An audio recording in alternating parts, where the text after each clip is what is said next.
আপাদমস্তক দুর্নীতিবাজ সম্পদ পাচারকারী একটা সরকার যেটা একটা ভয়ঙ্কর রকম জগদ্দল পাথর হয়ে উঠেছিল, সেটা পতন হয়েছে। এটা তো একটা অর্জন বটেই। আরেকটা অর্জন হচ্ছে যে গণঅভ্যুত্থানের মধ্যে দিয়ে মানুষের মধ্যে প্রত্যাশা তৈরি হয়েছে পরিবর্তনের, এবং পরিবর্তনের পথ অনুসন্ধানের একটা প্রক্রিয়া কিংবা চেষ্টা কিংবা একটা এনার্জি আমরা মানুষের মধ্যে দেখতে পাচ্ছি। যদিও প্রথম দিকে যেরকম ছিল বিতর্ক, আলোচনা, অংশগ্রহণ এবং নানা রকম ইনোভেটিভ চিন্তা, সৃজনশীল চিন্তা, সেটার কিছু ক্ষয় হয়েছে। এবং সেটা একটা অন্যতম কারণ হচ্ছে সায়মা যেটা বলেছেন যে একটা আগের সরকারের সময় তো লাঠির বাড়ি ছিল, জেলের ব্যাপার ছিল, গুম খুনের হুমকি ছিল। এখনও সেটা শুরু হয় নাই, কিছু কিছু লক্ষণ অবশ্য আছে।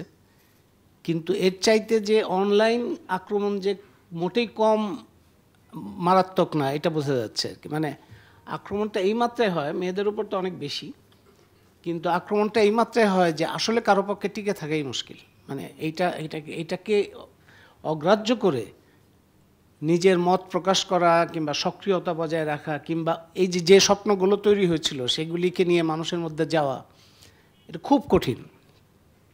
এবং এটা হচ্ছে অন্যতম চ্যালেঞ্জ এখন।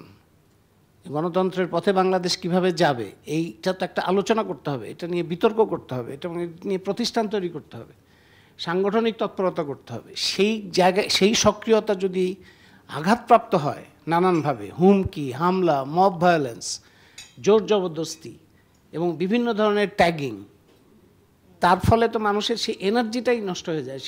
সে তো আর সেই শক্তিটা পায় না যে শক্তি দিয়ে সে কথাগুলো বলবে বা চিন্তা করবে বা স্বপ্ন দেখবে।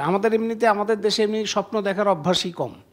আমরা তো সাধারণত বিভিন্ন নেতা নেত্রীর স্বপ্ন বাস্তবায়নের জন্য আমাদের দেশের মানুষকে সবসময় বলা হয় যে অমুক নেতা অমুক নেত্রী তার স্বপ্ন বাস্তবায়ন করতে হবে। কখনোই নিজে স্বপ্ন দেখা এই বিষয়টাই মানুষের মধ্যে আনা হয় না, আনতে দেওয়া হয় না, কিংবা মানুষের মধ্যে এই সাহসটাই দেওয়া হয় না যে হ্যাঁ তুমিও স্বপ্ন দেখতে পারো। এই গণঅভ্যুত্থানের মধ্যে একটা স্বপ্ন তৈরি হয়েছিল বা প্রত্যাশা তৈরি হয়েছিল বৈষম্যহীন বাংলাদেশের।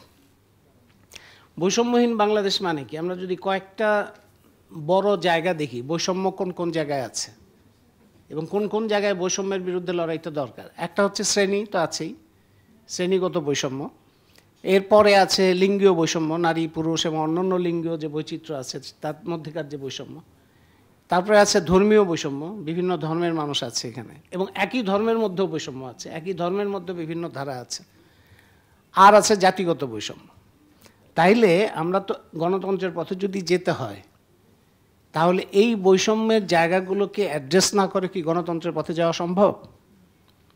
তাহলে তো এই প্রশ্নটা আমরা খুব সহজভাবে আনতে পারি যে এই যাত্রা যারা করতে চাইবে, যারা এই বৈষম্যহীন পথে যাওয়ার পথ এবং পদ্ধতির সাথে একমত হয়ে কাজ করতে চেষ্টা করবে, তারাই হচ্ছে গণতান্ত্রিক শক্তি।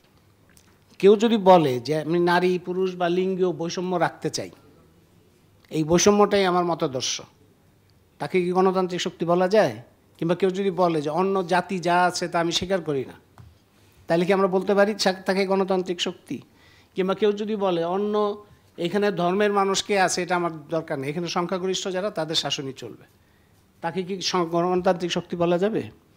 তাইলে এই ধরনের যারা এই বৈষম্যবাদী এবং বৈষম্যহীন রাজনীতি বা মতাদর্শ নিয়ে যারা কাজ করে, এই দুই গ্রুপের মধ্যে জাতীয় ঐক্য কীভাবে সম্ভব?